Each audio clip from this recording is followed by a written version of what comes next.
Hey guys, it's Ingrid Blackburn, and today we are going to work on the second portion of this beautiful watercolor that we've already done a real-time video on.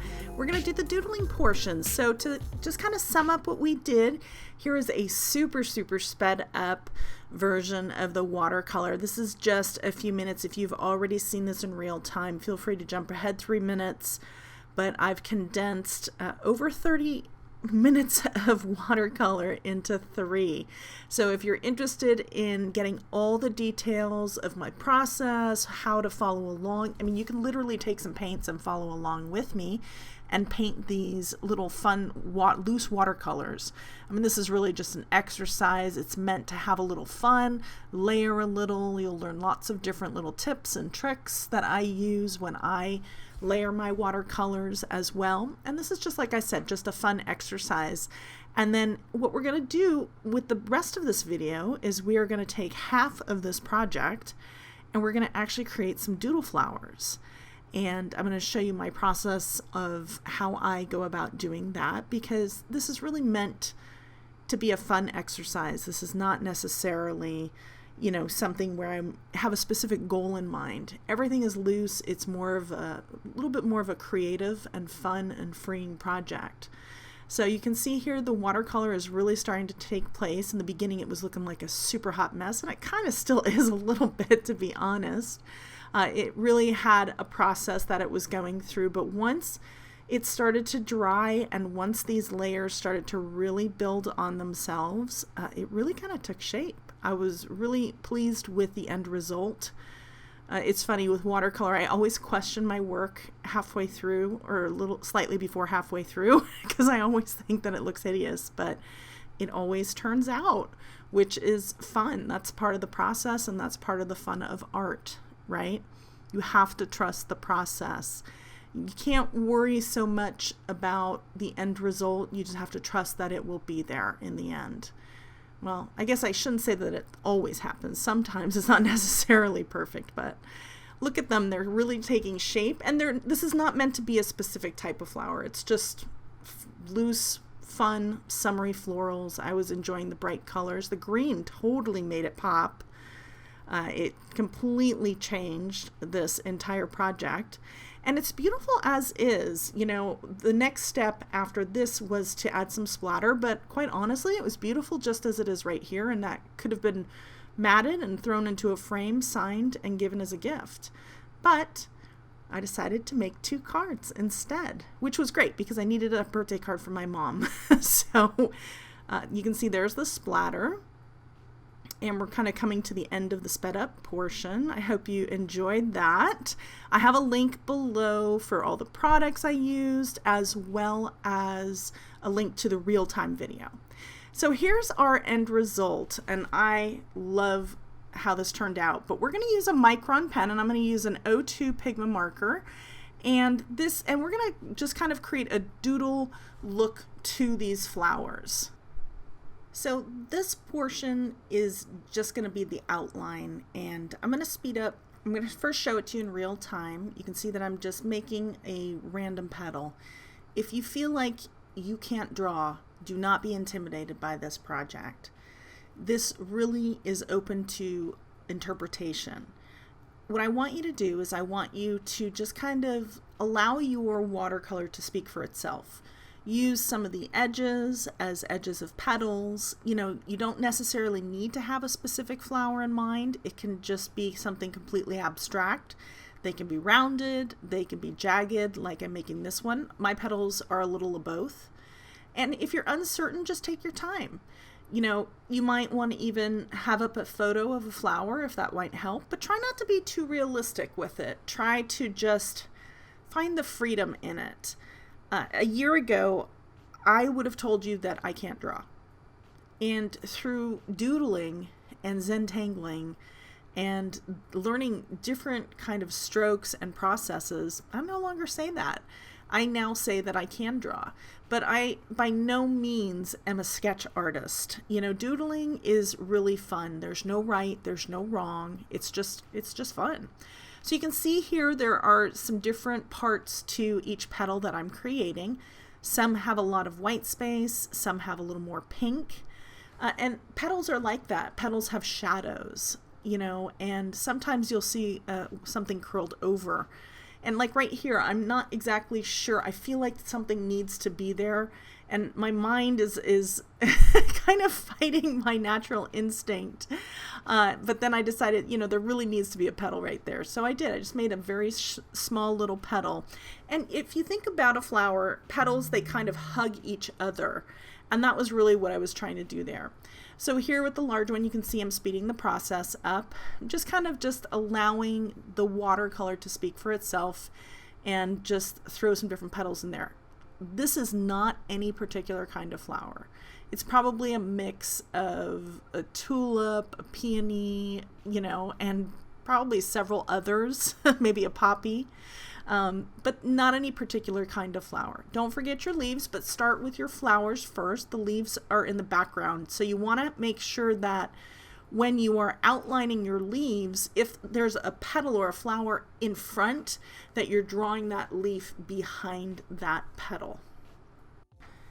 So now that we kind of have all of our card outlined, you can see that it's starting to take shape. We still need to outline the base of each flower. And this is where we're going to begin to add a little detail. And this is where the sketch and the doodle portion kind of brings this little project to life. You could certainly leave it as is, but I'm going to teach you a couple little tricks to take it from this to something that's wow and looks really awesome. You can see I'm kind of outlining the stem, and then here at the base, and I'm going to actually zoom this in just a short minute here and just give you a real close-up. You can see right here that looks great, but if we added a little bit of detail, it will really punch this up and give it some really some life. It'll breathe life literally into the project. So you can see it's just outlined right now. So now I'm just giving it some jagged, sketchy looks. And basically what I'm doing is I'm adding some shadows. I'm not necessarily filling it. I'm leaving some of that white space in there. But maybe where there's that white space, there's a shadow underneath that highlight. And on the edges of this, pretty much the entire project, just kind of running your pen just slightly back and forth like this. See, it's not like a science. It's just making it look a little scuffed, or I want to say the word dirty, but it's not really the right word. It's kind of dirtying it up a little bit. I'm just adding a little bit of detail and interest. And by doing so, it's kind of breathing life into this little, you know, image, if you will. It's almost like a lined, if you think of like, you know, rubber stamping, and you have a stamp that you stamp in black ink, that's basically what this is, and we're taking it to a different place. We're going to kind of grunge it up a little by adding some detail here. And you can see that all that's doing right there with the base of the flower is it's allowing it to have some ridges, it's allowing it to have some shading and some shadow, and you're going to do that to each petal as well. So what I'm doing here is that's kind of like the flip side of the petal. So if you were doing this in pencil, you would add a little bit of gray to those areas, and that would help lift the front petal up from the petal below it. So that's what you're kind of envisioning as you're adding these little sketchy pieces to the edges. And then on the inside of the petals, I think you'll notice that on almost all the petals, as it gets towards the edges, more the rounded piece, if you bring your little lines a little tighter and a little closer together, it helps to accentuate and give the illusion of a curved piece. And then the inner parts are just a little bit more spaced out. I don't really have any two lines that are identical. Some are longer, some are shorter. I'm keeping my pressure really light. It's okay to go, I'd rather go light than go too dark. And if you're uncomfortable at first, practice on a scrap piece of paper. You know, you can always just create a petal and then add your lines so that you're getting the feeling of what it would be like if it was curved. So to give you an idea, on the petal right before that one right there, you can see that to the left of the petal, the curve kind of goes a little more towards the left, and on the right, the curve is more towards the right, because I'm envisioning that it's rounded. So those are the little things that you want to think about. Now that one right there, that very top piece, there's a couple other petals that are like that. I'm envisioning that that's a back petal curved forward. So the shadow is on the underside of that little tiny lip. You can see here just kind of adding a little bit of interest in there, where I have some of the darker portions on petals that are super, super light pink. I'm adding more of the creases where you would see a natural shadow in a petal, you know, those little lines that you see veining in a petal. That's usually where I kind of deposit that. And it just really kind of brings a lot of interest. Now I know some of this is, and I kind of jumped ahead here, went really quickly through this part because it was a little bit off screen, and I apologize about that. The next part is going to be the center flower, the base of the center flower a little bit. You can see that that just really makes a huge difference. Notice the middle flower from the bottom two. The bottom two, they almost look alive. You can actually envision texture on it. And the ones that don't have that yet, they're just kind of there. They're just kind of flat and sitting there. But by adding some of this roughness or gruffness, I'll say, to the veinings of the leaves or the edges of the petals, you know, you can envision your finger running over it and feeling different ridges. And that's really what's kind of fun about doing the doodling over your watercolor. You're really taking it to a whole nother dimension. Now with the stamens, you want to definitely circle the little pieces and then just kind of accentuate those lines. The black against the yellow is a real nice contrast. I've even added some more little dots. Even though there wasn't color, it was kind of fun just to kind of add little tiny dots and some other circles. Just kind of gave it an interesting look, I felt. I really love the way it's coming together already. I hope you do too. You'll have to tell me in the comments what you think. You know, the doodling portion on the flower, it's, you know, it's really funny. I don't think I would have ever done this several years ago, but just in the last year, I've started doing a little bit more drawing, more as a relaxation thing, more of just, you know, taking my head out of the space it was in, you know, in our daily stressful lives. And I find this to be extremely relaxing. And I find that whenever I am overly stressed or overworked, I'll sit down for 10-15 minutes and I will do something like this. I'll doodle. It's always nice to have some little watercolors off to the side that you can, you know, add something to, or I'll stamp a flower and doodle on it, or I'll just freehand a flower as well from a photo. And, you know, it kind of takes me out of day-to-day life and it gives me a chance to not think. And it's really nice. It's I guess the same as if you were to do some coloring as well. A lot of people say that's very relaxing. Same thing. Now here you can really see how I keep those lines a little bit more towards the edges, and that was really what I was talking about. When you add more lines to the edges versus the center and you keep the lines a little further spread out in the center, it gives the illusion of a curve. And I'll have to do a video on that and just to really accentuate that. You can see how I'm adding a lot more to the edges, not so much in the middle, and that's really the look that it's giving. You definitely want to keep your lines too, some higher, some shorter, maybe some in the middle, and also bring a little to the top. You know, don't forget the top. I wouldn't overdo the top though. You want more from the bottom, from your base. And then definitely on the edges where you would envision there would be a shadow or a separation from that petal to the petal underneath it.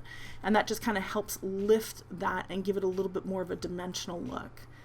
So we're going to very quickly start to speed this up, and I'm just going to allow you to just watch it and enjoy, and I'll join you back very shortly.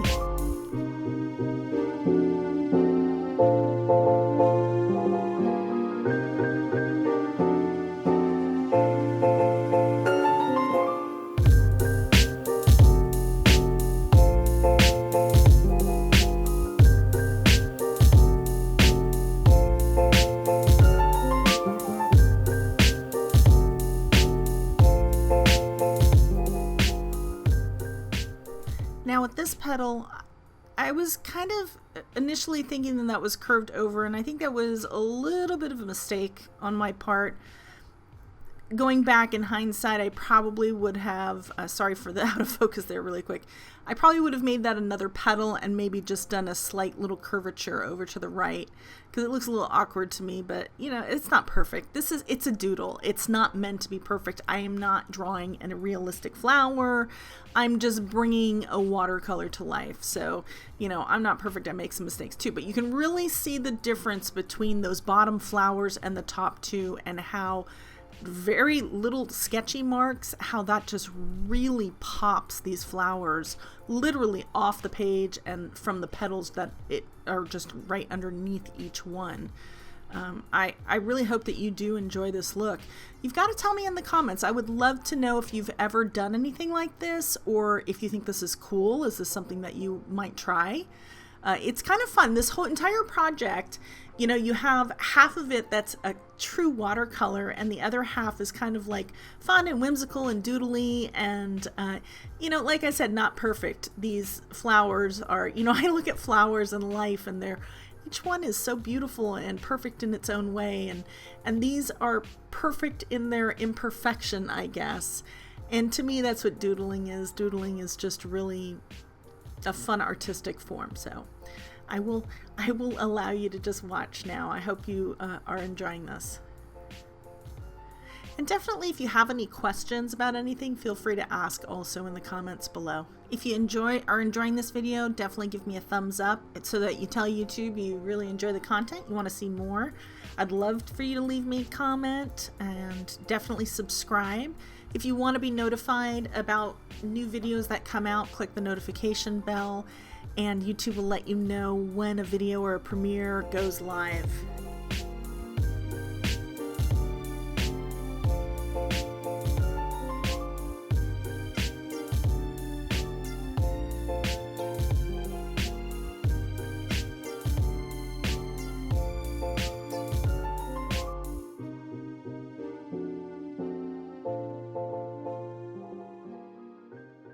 I tried not to speed this up too crazy fast. For those of you that wanted to kind of follow along, did you all know that in the bottom right hand corner of your video there's a little gear, a little cog, and if you click that little cog, there's an option to actually change the speed of your video.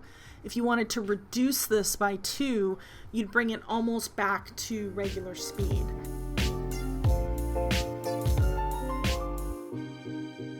So here we have regular speed, and we've got our doodle version on the right and the watercolor version on the left. Very different. No right, no wrong. I hope you love this. Definitely tell me which version is your favorite. I'm curious. I would love to know. And if you missed the real-time version, you want to see it, click that video up top.